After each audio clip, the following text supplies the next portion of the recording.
Hey, welcome to Game Layer, where we explore the science of play and the quest of learning. I am your host, David Colmer. Theme music by Caleb Willits. Welcome down to Game Layer. I play piano. I play chess. I play everything. I play games of my own invention. I'd like to move to the domain of play. Hello, Caitlin. Thank you so much, and welcome to the show. How are you doing today? I am doing so good. I'm excited to have this conversation and ready to support you with this game layer. This is exciting. Well, thank you. I really appreciate it. Yeah, we've scheduled a few of these now, and then one or the other, our calendar has just not liked it, right? So. You know what? I think that's the amazingness of a gamer. Like, we're freaking resilient and persistent, and we keep trying even though there's failures. So here we are today.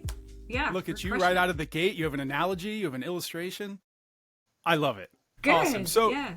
If you want to just go ahead and start out by just introducing yourself and whatever you're interested in or what you're doing these days. Yeah. So my name is Caitlin Johnson, and I'm the founder of Bold Bird Consulting, and I literally help leaders level up their impact. And for the last 10 years, I have been using the science and the psychology behind games to help leaders make a bigger impact in life. And I've created some really epic corporate strategies that drive results and increase engagement. So total nerd over here, but this is what I love to do. I love to identify ways to engage and motivate and help people strive for that next win in life.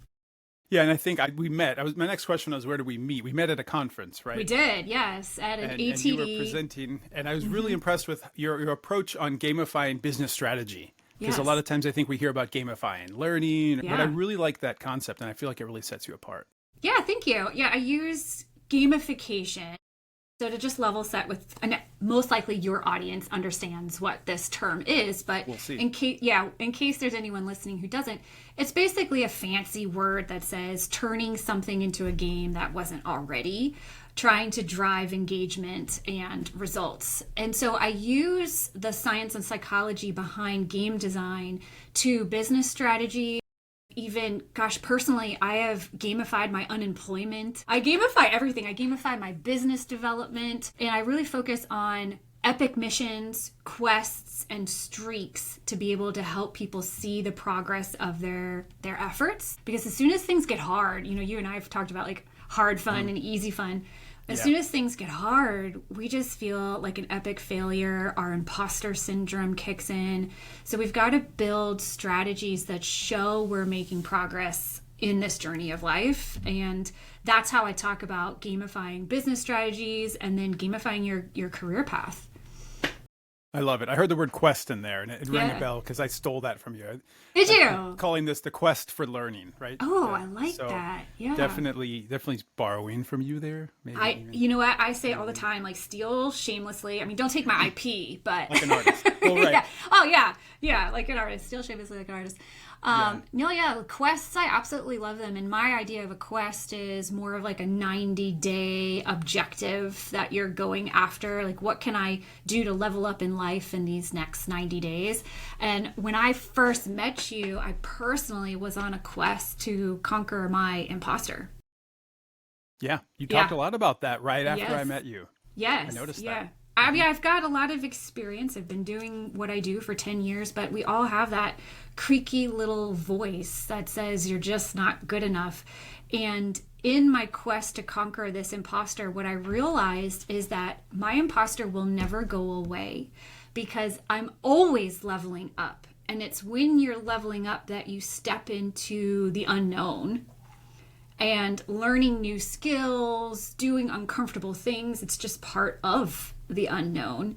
And so now I view my imposter not as a bad thing, but as an opportunity to level up. I'm like, oh my gosh, I'm almost there. I'm about to conquer the big boss if I'm feeling that voice on my shoulder. That shows you that you're growing. Yes. Right? It's both exciting and annoying, I think, because it's like, oh, yeah, I'm growing, and oh, it hurts to grow, or it's scary to grow. It's that friction point, right? You're driving a clutch. It is, but it's the mindset of how to view it, because you could view it as scary, and many times you are doing scary things because you've never done it before. But if you also view it as progress, then it doesn't have to be so scary. Yeah, it's like you're layering something positive over it, right? Yeah, exactly. There was a really cool, this is completely off topic, but there was a really cool real estate podcast I listened to. And every time this family went out and bought a house, they're like, okay, another toilet we have to clean for our real estate business. Let's work a vacation into that mortgage for this new rental property. Oh. And I thought that was a really, almost gamification, more just like a business hack. Yes. To say, there's a silver lining here, right? Yes. Yeah, we got a new toilet to clean, but we get to go to Hawaii. So. Right. Yeah. So, every time you clean those particular toilets, it's like, oh, yeah, more. Yeah, I remember Hawaii now. The rainbow at the end, right? Well, I want to ask every guest what their Bartle player taxonomy is. And I know that you also use a quadrant. So I don't know how similar your quadrant of player taxonomy is to the one that Bartle put together. No, I use the same one. A little bit. Okay, it's the same one. I use the same one. I don't love Bartle, Richard Bartle, who came up with these 4 player types, killer. I just don't love that title. I feel you.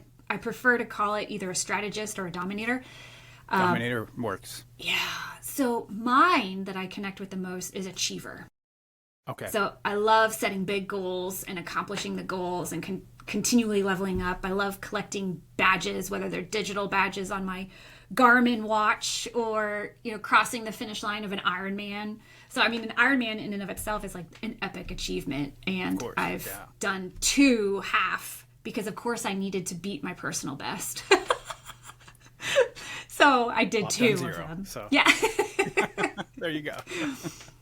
Teach their own. That's awesome. Yeah. And then, what's interesting? When you and I had met several months ago, we were talking about the player types, and I shared that Explorer is my least maybe favorite or dominating player type. But ever since I said that, maybe it's the achiever in me. I'm like, oh, no. I've got to figure this out. And so I've been playing to the Explorer that's been just like hidden inside of me. And it's been so much fun. Like I've been looking for ways to intentionally explore. And I suppose as a business owner, I have some of that natural exploration in me. So, so I see it a little bit differently. You have to lean into it, right? That's one way I've heard this described, is leaning into one of the other parts of the square. I am an explorer, and I think what's interesting is maybe we rubbed off on each other a little bit because recently I've been doing a streak where I turned on my Apple Fitness on my my phone, and I'm trying to do the steps per day. I'm not doing the 10,000 because I heard a podcast that says that's actually audacious, and or about like 4,000 or 5,000 a day is actually scientifically a good goal. I could but I've see also that. been working out and that as well. So yeah. That's awesome. Whatever. Okay, so how many days? That was TMI. How many Well, days I have to look up have on you my been phone. streaming? At least like 2 months. I've been like, you get like the red ring on Apple. Yes. And have you ever seen it? Like when you exceed it, like it spins with like red fire of sparks. Yeah. Like I crave seeing that because it's such a good visual. Yes. I guess I'm a visual person. I just love seeing that. Right. So it's a really good you're example, I achiever. think, to me of just that gamification of, even though it's just a little animation that someone created that's playing on my cell phone, I want to do it. I wanna know, get it. and I'm not that's even a the natural power. achiever. I'm not. I'm an explorer. You're an explorer. But so I think interesting. we can gain new habits, right? Yeah. Well, I definitely believe that different environments trigger different game player personas. So For sure. if as I am an entrepreneur, it triggers my explorer. It also triggers other things. For example, I think I've shared with you that I'm silently competing against James Clear. So James Clear is the author of Atomic Habits, and I'm writing a book on how to gamify your goals. And so I've been studying his process because his book is usually one of the top purchased books during New Year's resolutions and setting goals. Because people want to understand their habits. So, buy his book. I encourage you to buy his book. But then I want you to buy mine in order to sustain the habits and have some fun with the habits. Yeah. So, my Dominator, that killer, as Richard Bartle says, is coming out. That was a very smooth plug. right? Just Yes. seamless. Yeah. Just follow me for when my book comes out this year. I love it. Well, congratulations on writing a book. That's what I should say. Thank you. That's a big process, right? I've heard. Yeah. Yeah. Yeah, man, it is. Oh, I have a streak on writing my book. Nice. How do you track that, or how does that work? So I have an app that I like to use. It's called Habitat. Okay, And write that I down. like this app because it has an internal chat feature to it. So it taps into the achiever with the streak component.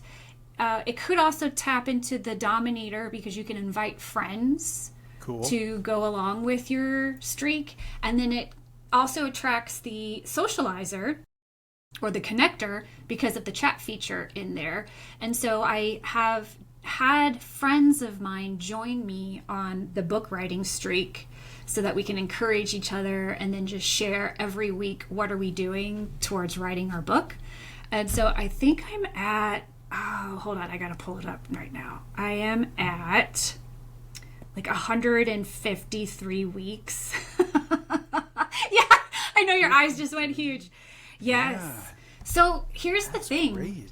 When you want to accomplish something epic in life, you usually have to like squeeze it into everything else, Right. right? Right. So being a business owner, being a wife, being a mother of 2 teenage daughters Those who are are some amazing. big rocks. Exactly. So if Yeah. I also want to write a book, this is what I coach leaders that I support. It's what streak of action can you do? And don't be a hero with this streak.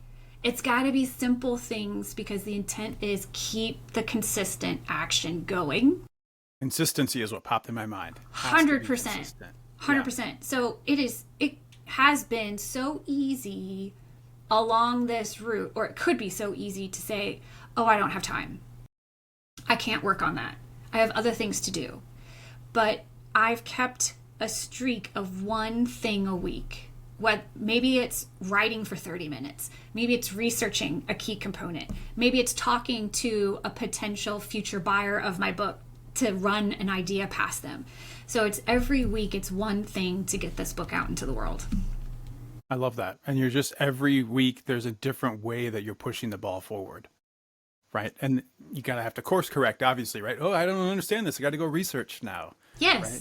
It Yeah. totally makes sense. And the book is still coming together. So yeah, hopefully, fingers crossed, it will come out this year because I've been working super hard on it. And I'm I can't excited. help but think about this podcast because it's kind of been in the last month, just things have kind of come to a head where, okay, I have to make some big decisions on how I'm going to, produce this and put this out into the world and market this. And it's been almost 3 or 4 years in the conceptualization or development or, improving myself to get myself to where I'm ready to attempt this.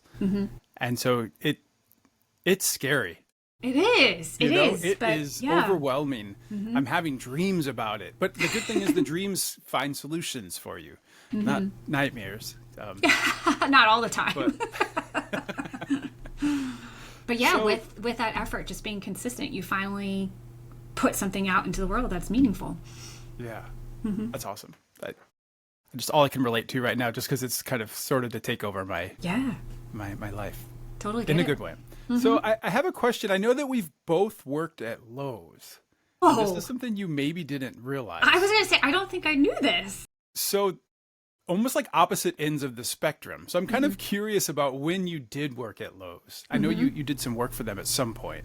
I did, yes. Okay. So when I Put you on worked the at spot. when I worked at Lowe's, if you go to Lowe's website and you go to their Okay. career section of their website, Lucy pops up in the bottom right hand corner. Now, Lucy is technology that I was on a team that helped bring into the company, and she will help you find a job, and she will also schedule you an interview with a hiring manager. Yeah, so really cool, cutting edge technology to just help support high volume hiring and match really good people to a great job and then get not instant, but pretty quick interview capability versus the So back it's and sort forth of an phone AI call. chatbot, or would you not go that far? Yeah, it's like calling next it that? level AI chatbot, but yeah. Awesome. Well, that's cool. That sounds kind of recent then. That wasn't... It was recent. It was probably 3-ish years ago. Okay. Okay.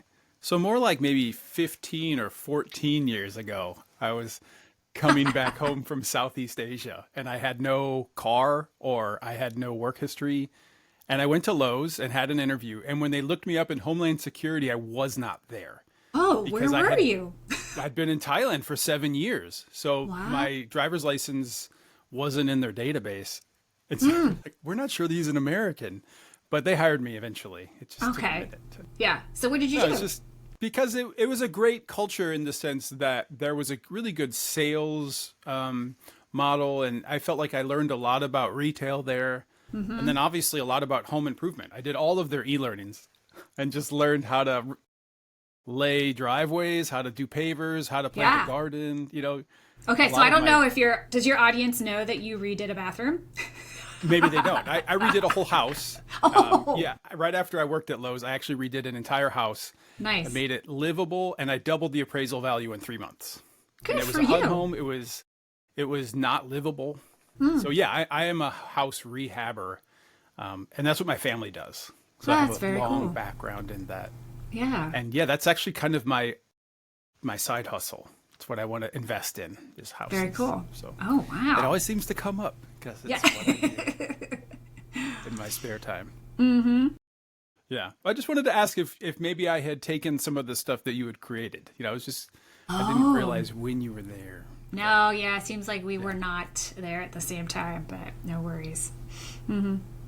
So you've talked a lot about maybe what you've done, I think, professionally, right? As far as the business strategy side. And then I know that this is also sort of maybe started for you before that, before you started your own business. Could you speak to that a little bit? How you kind of got your background knowledge in all of this? In gamification in particular? And In everything I do? gamification, sure. Yeah, so it was in 2014. I was actually working for Marriott International and had an amazing leader ask, how can we tap into the hearts and minds of our hourly associates? And can we use games to do it? And at first, David, I was like, WTF? Like, Right. what is he saying? I have never heard any of this language before, hearts and minds, which actually completely changed the direction of my career because I was like, this is fascinating. What is he saying? And I'm really intrigued. And I highly recommend to anyone listening to read the book Switch, How to Change When Change is Hard. Page 5, it talks about you must engage the heart and mind in order to effectively change. So behind gamification is change management to its core of helping people change different behaviors. And for me, everything I built. Oh, hey, Dave here. I just wanted to pull you aside real quick. It's true that Nick Pelling, a British-born inventor and computer programmer, is credited with inventing the term gamification back in 2002. However, according to Karl Kapp, in the 1930s, a woman from the USSR named Mary M. Burstein is credited for using the concept of applying game mechanics to improve learning outcomes, and is often called the founder of business gaming, or the mother of Soviet simulation gaming. I think that second one's better, right? It has a stronger alliteration. People also respond well to the word mother. Anyway, she simulated typewriter assembly at a typewriter factory using a methodology she dreamed up from her experience with her war games in the military. She did not call these activities games because she didn't want to be mocked in the break room. She wanted to be taken seriously. I see you, Mary.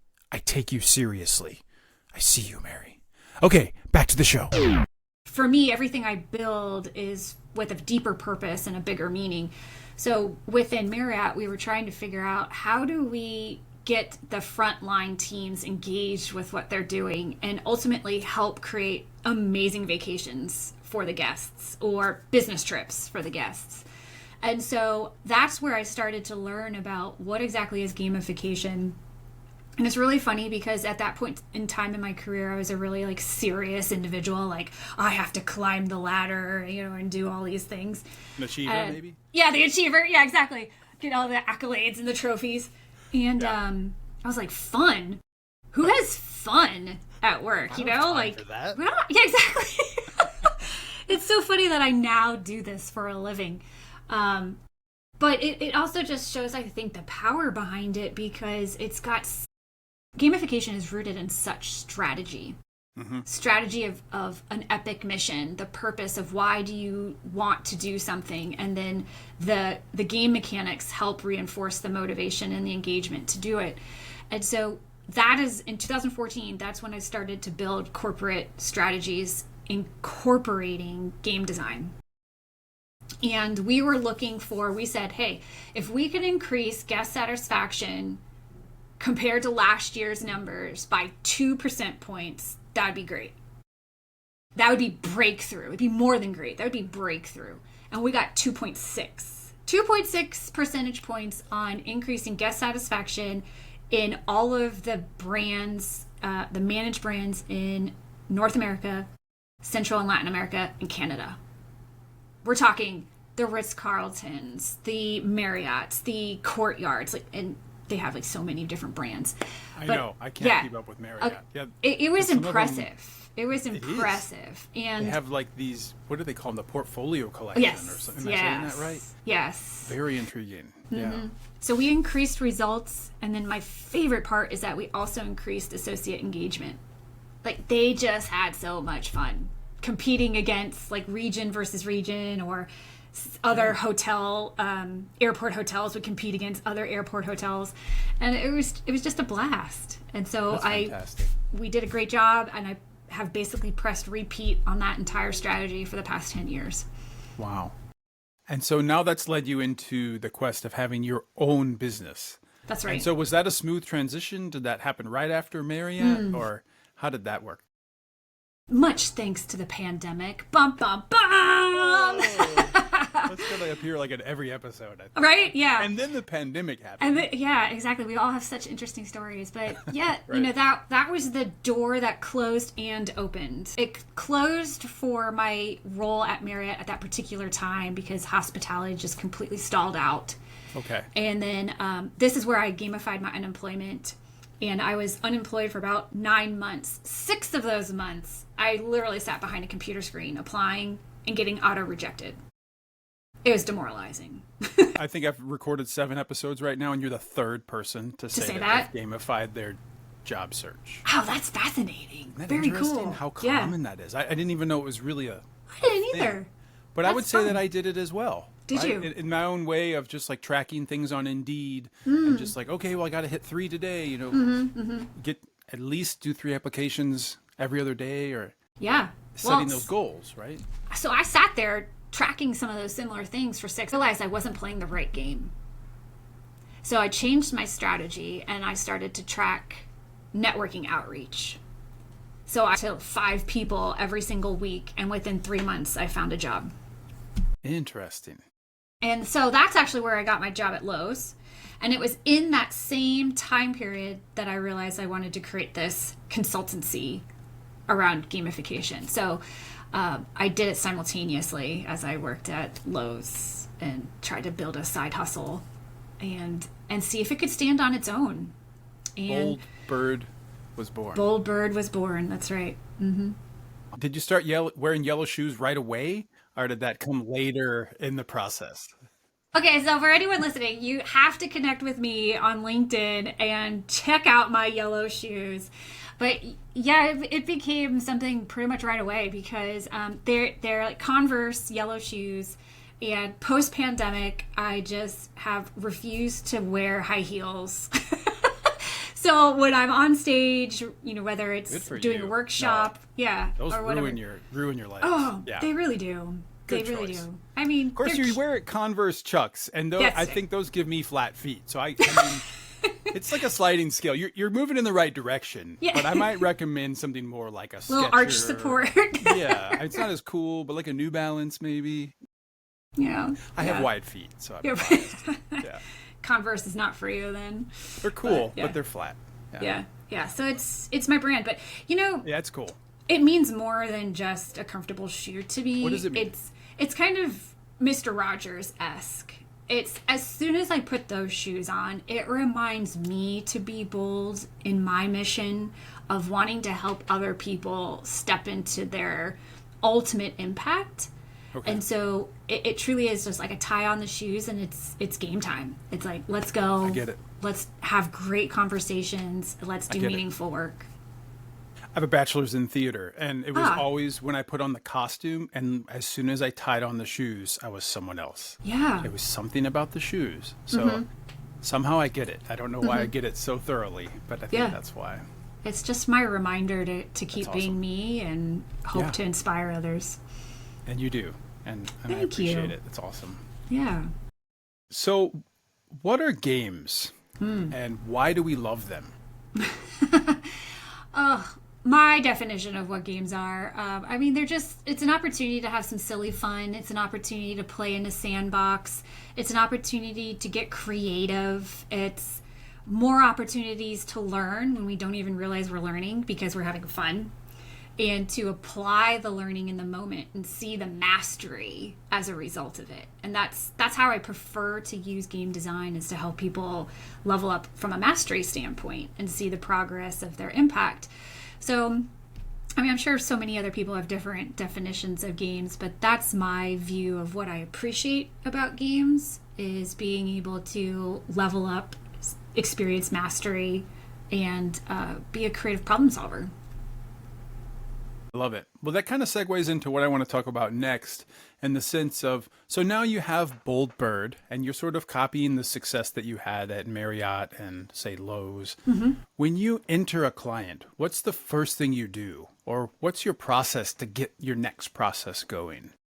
So for me to identify if you're a right fit for this strategy is to ultimately ask you questions around, what is the epic mission? What is the vision? What is it that you are looking for people to do? And what are they not doing today? So finding out that gap analysis, but ultimately it's like, help me understand why you need people to engage in different ways. What are you ultimately trying to achieve? What is the mission of the organization? So the strategies that I develop reinforce the values and the mission of an organization. Because otherwise, what is the point? Because you can create games, and I see actually a lot of LMS, learning management systems, and strategies that quote unquote gamify things. But heavy quotes. Yeah, heavy quotes. But they just put a badge on something and they say, ta-da! Little digital confetti. We gamified something. But if the gamification elements are not directly aligned to a strategic mission or a strategic outcome of a project, to me it'll fall flat. It's just gamification for the sake of gamification. There has to be a strategic mission behind it. So that was the first thing I need to understand is, why are you interested in gamifying something, and what is it, and what would be the outcomes, and what are people not doing today that they need to be doing? Okay. And you're reminding me now of some of the posts I've read on your LinkedIn recently about why gamification fails. And I think you've hit on a few of those. Is there something else you'd like to add on that thread? Well, first I would say a big watch out is if you are using points, badges, and leaderboards for just the sake of points, badges, and leaderboards, and it's not tied back to something more meaningful, then it will fail. Correction. You will get a slight increase in engagement and motivation, but the long-term sustainability of it will ultimately fail. Those points, badges, and leaderboards must tie back to a real strategy. That just makes a lot of sense, right? And from instructional design perspective, you're making me think of that learning goal, right? And the learning objectives need to feed back into the learning goal. So just to add some of that ID language, I think it makes a lot of sense. It needs to align, right? It does. Yes, people want to know what's in it for me. Why should I play this? And if the outcome is, well, you'll get a badge, it's like, so? And this is coming from an achiever who loves badges. Right, But, it says a lot. Yeah, but if that badge demonstrates that I've contributed to the overall bigger picture of guest satisfaction or client satisfaction, or, you know, the outcome of whatever the project is that you're working on as a team, then it's more meaningful. It's funny because my next question was, can you talk more about the with 'em?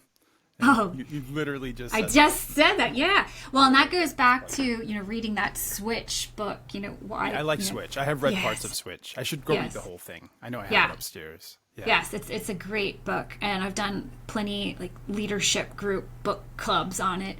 The with 'em, the what's in it for me, that goes back to the epic mission. So I read a fantastic book around gamification called Actionable Gamification, and one of the key elements that was discussed that video game designers identify is, what is the epic mission of this game?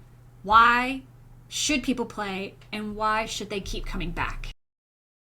And if that epic mission isn't strong, the rest of the game design starts to fall apart, because there is no reason to keep playing. I mean, that's why we keep playing Mario and we keep trying to save the princess, even though, you know, Bowser shows up every single time. You know, there's just a really fun, epic reason to play. It's engaging.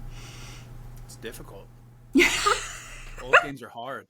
They're hard. They are hard. Yeah. Listen, I'm that video gamer who literally like moves her hands up and down to like have the character jump. We've where all it's been like, there. yeah, We've all been there. I Yeah. still play that way. I'm like, jump, dang it. Yeah. And I think if you looked at the landscape of gamers, I would be pretty low on the totem pole. You know, after college or even in college, I kind of stopped playing games. So it's a similar to experience I think to you had. It's like, I don't have time for that. You know, I have to grow up and I have to go, you know, even when I was overseas, I just, you know, I had to go out and take vacations. I didn't have time to sit at home and play video games. Right. Right.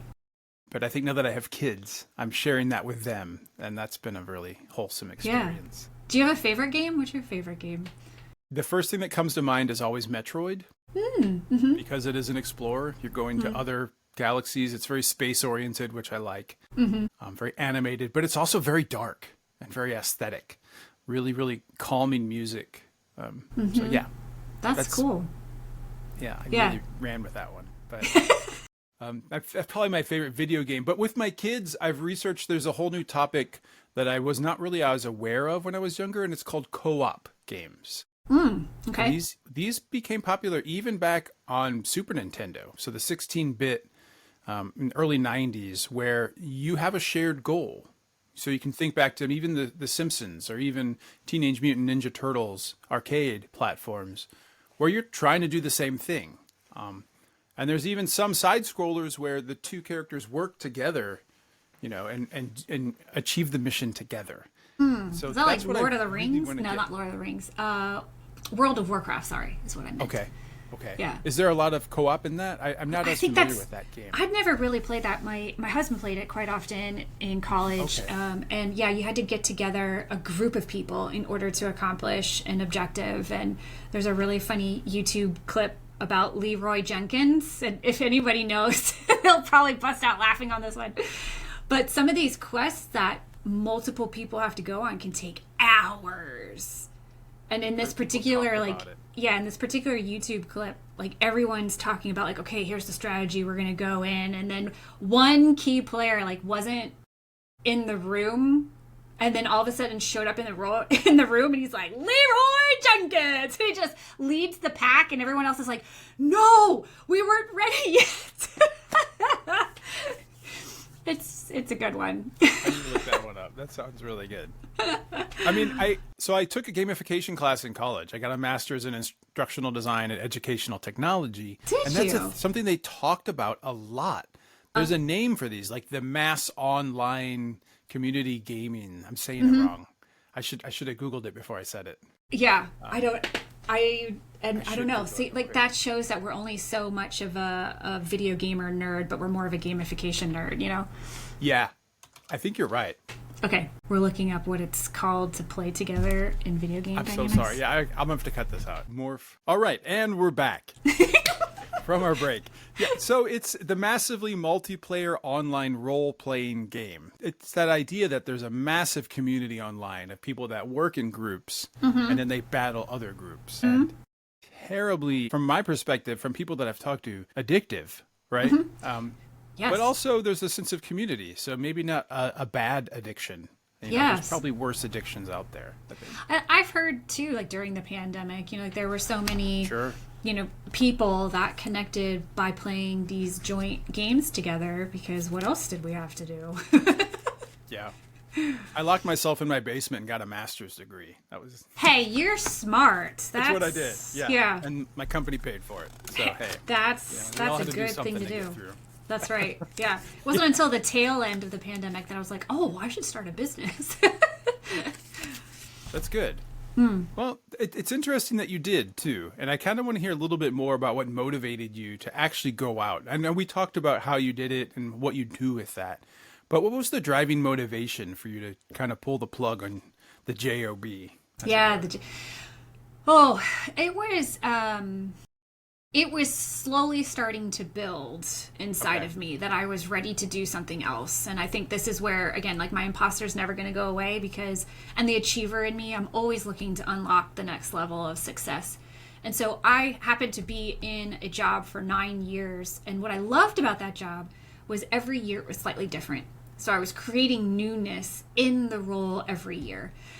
However, after 9 years, I was like, okay, I'm kind of tired of been there, done that, and training other people. I'm ready to level up in a different way. And so I had just landed a new job, same company, and we were creating really amazing impact. And then the pandemic happened. So I think I was only 6 months in role. And so I had already started to identify I needed a new environment. I wanted to do something different. And then the pandemic allowed me a lot of free time to think about what impact do I want to make? What does that look like? How can I play to my strengths and use this unique skill set that I have? And so I can't remember if I've told you this in past conversations, but I came across the Ikigai concept, which is a Japanese word. Yes. It stands for reason for being. Yes. And if you Google this, there's a map, and my brain loves maps. So there's a map of 4 things, 4 quadrants that overlap, and you essentially have to play Connect 4. So I'll explain what these 4 segments are. If you draw 4 circles and basically have them interconnect in the center, the idea is to identify that center spot, which is your Ikigai, your reason for being, like why you want to wake up in the morning and contribute. The 4 quadrants are identifying what do you love to do. The second one is what are you good at? Because those are 2 very different things. Then the third is what does the world need? Or said differently, what problems exist in the world that you would love to help solve? And then the 4th quadrant is, and then what can I get paid to do? So I love that because it helps you think big. Like I had things like, I want to be a goat yoga instructor because that would be so much fun. But I didn't know, I wasn't a yoga instructor to begin with, and I don't have any goats. So I was like, oh, well, and then I could get paid, but probably not enough to pay all of my bills. So how does that work for those that are listening? Why are goats involved? Did you make this up? I did it. It's a thing. Okay. It is a thing. And It's a sadly, I've never actually experienced it. Okay. But I do remember actually coming across a woman who was franchising goat yoga because I looked into it.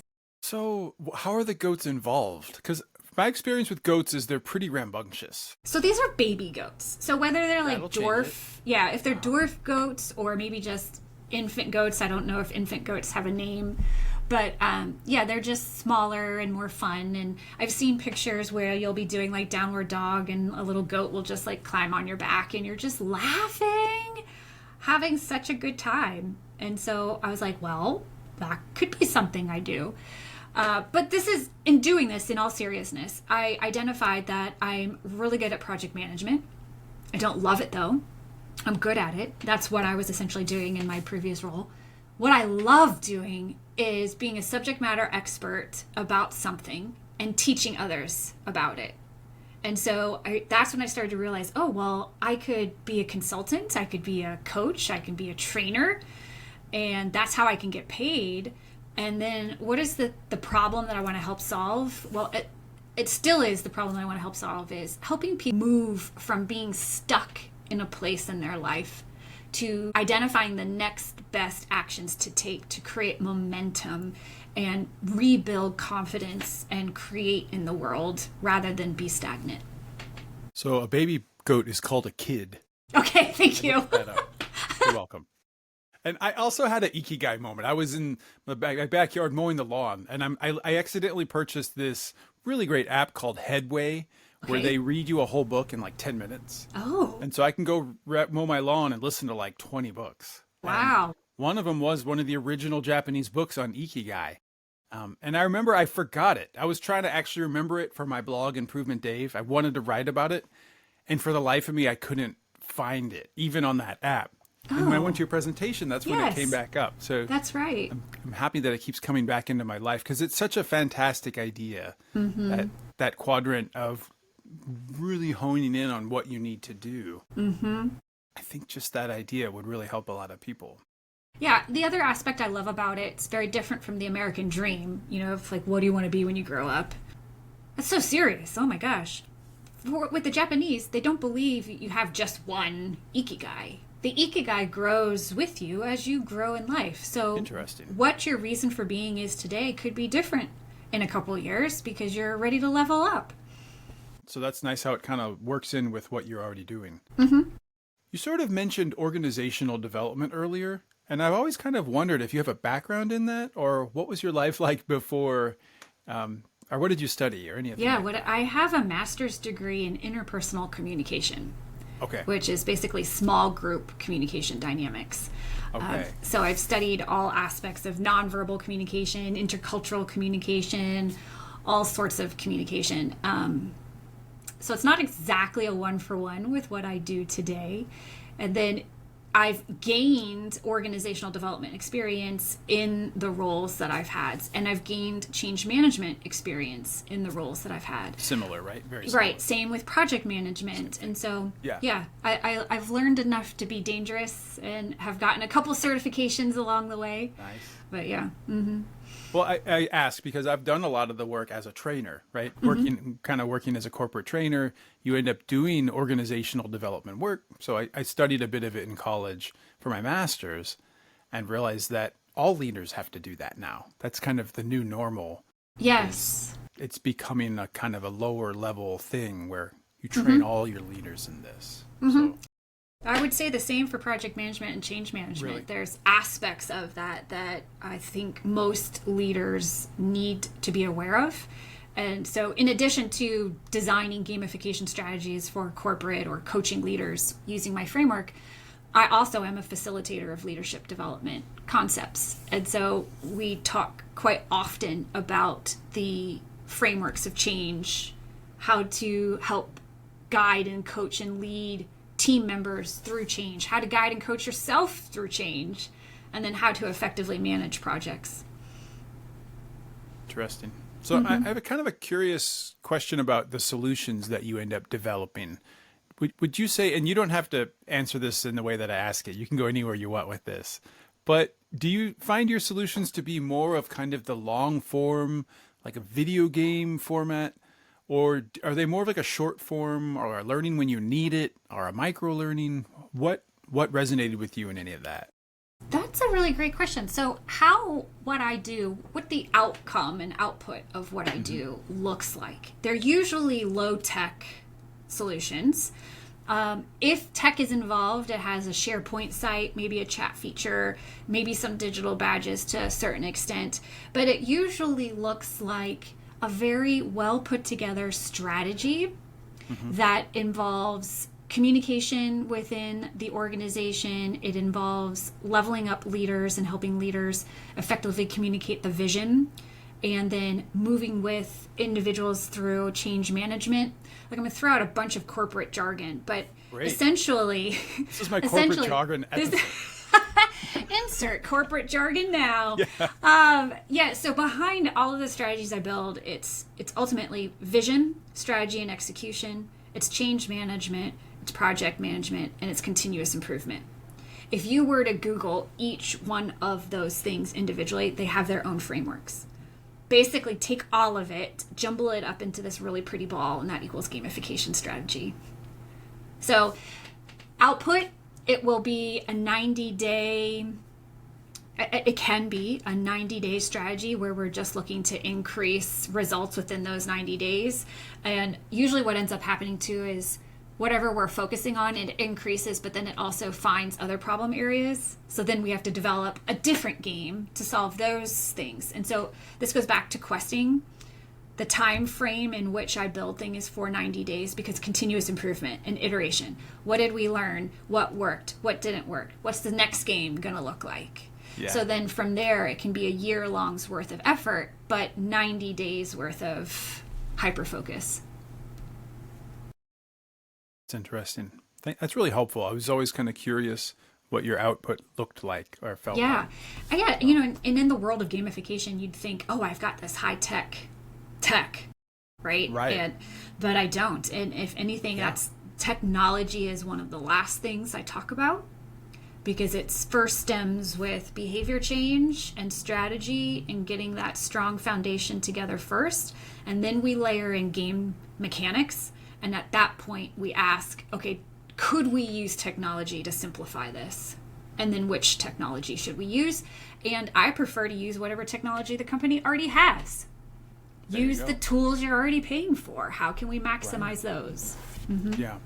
And I love that approach. And it definitely aligns with proper instructional design. You don't want to go out and just use the bells and whistles that you love. That's maybe just what you want to do. Is that really going to help move anyone forward or reach any goals? And it also just makes business sense, right? Why go out and buy something when you already have... Most companies already have too many apps going on as it is, right? Right. And listen, I shared with you how I was behind the scenes of some really large technology, and you've got integrations and HRIS systems and firewalls and single sign-ons. And if I could make your life easier as a leader and not have to add that complexity, you're more likely to hire me. I mean... Awesome.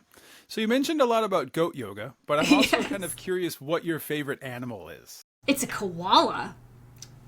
Why is it a koala? I don't know. So they're so cute and fluffy, but actually when you research them, like they're pretty aggressive. Kind of similar to the goat in a way. Kind of wild. Yeah. I have always loved Australia. It's on my bucket list to go visit. Same. Yeah. So for whatever reason, when you're a kid, you kind of gravitate to a thing because that's what they ask you as a kid. What's your favorite color? What's your favorite animal? What's your favorite food? So you pick one and it just becomes part of your identity. So Caitlin equals koalas. Yeah. That's cool. So you asked what my favorite game is. I'm curious about what your favorite game is. I'm really not that exciting with this answer, but my favorite games are like wordscapes if I was to do something digitally, or Scattergories if it was game board. What I like about both of these games is that you have to use the words and jumble them up to find other words. Or take a grouping of letters and identify what words are in those letters. So for whatever reason, I strategically just love to rearrange. I think that's ultimately just how my brain works when you think about everything I've shared and how I gamify it. Like I'm taking big picture strategic concepts and I'm like word jumbling them into something new and exciting. And so after a long day of a workshop with people on gamifying strategies or gamifying their goals, I'll be on the airplane doing my wordscapes. Yeah. That's awesome. Yeah, it's very similar, right? Just using what you have and putting it in the right place so it works more efficiently. That's awesome.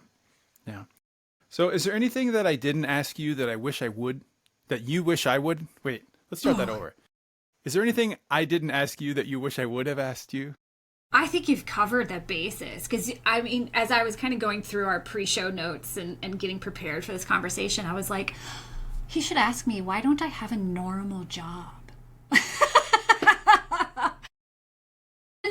guys, I've touched on the fact that I have had quote unquote normal jobs, and now I'm in this entrepreneurial spirit. And it's truly because I was ready to level up and take on a new challenge. And I've been working at developing my business for 4 years, and I've had some really amazing wins. Actually, just co-wrote a paper on how to gamify STEM projects for the academic space, and had a chance to present it and do a workshop on the Princeton campus. Is there a link to that you can share? That I It can put in the hasn't. show notes? You know what? Hopefully, by the time you publish this, we can get it in there, because it's finalizing its approval right now. Fantastic. That's so exciting. How can people connect with you? I know you mentioned LinkedIn. Yes, LinkedIn is where I hang out and play all day. And then, so just search Caitlin Johnson Gamification. You'll find me, because there's several Caitlin Johnsons out in the world. And then my website is www.bold, BOLD-bird, BIRD.com. Great. Caitlin, thank you so much for spending time on GameLayer with me today. Really appreciate your time. And I just wanted to say, when I started this podcast, or when I was developing it, I wasn't really getting anywhere. And I did go through your presentation at ATD in St. Louis. And this idea of quests, you said you need to set up a quest for yourself. And I said, okay, well, what I'm going to do is set up a quest that I'm going to start this podcast. And then I sat next to you in that evening at dinner, and I shared with you, I was like, I'm going to start a podcast and I want you to be on it. And so this is coming full circle. And I just wanted to highlight that and celebrate that we've stayed in touch, and we finally made it Nice onto the job. show. And the show's happening. Well, thank you. I appreciate it. Well done. Yeah. I'm having a lot of fun. Good. Well, I am happy to support you. Thank you so much for having me on. Yeah. Well, have a great day, and I'll see you when you see me. Okay, sounds good. Thank you.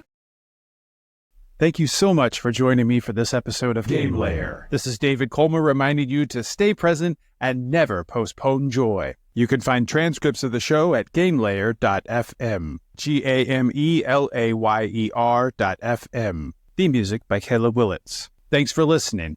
Now go, play. I play chess. I play Scrabble. I play fauteuil. I play everything. Hide and seek with my kids. I play the piano. I play board games. I play guitar. I smash it on the pitch. I play chess. I play Othello. I play all the Marios. I play Success Strategist. I play Street Fighter. Final Fantasy.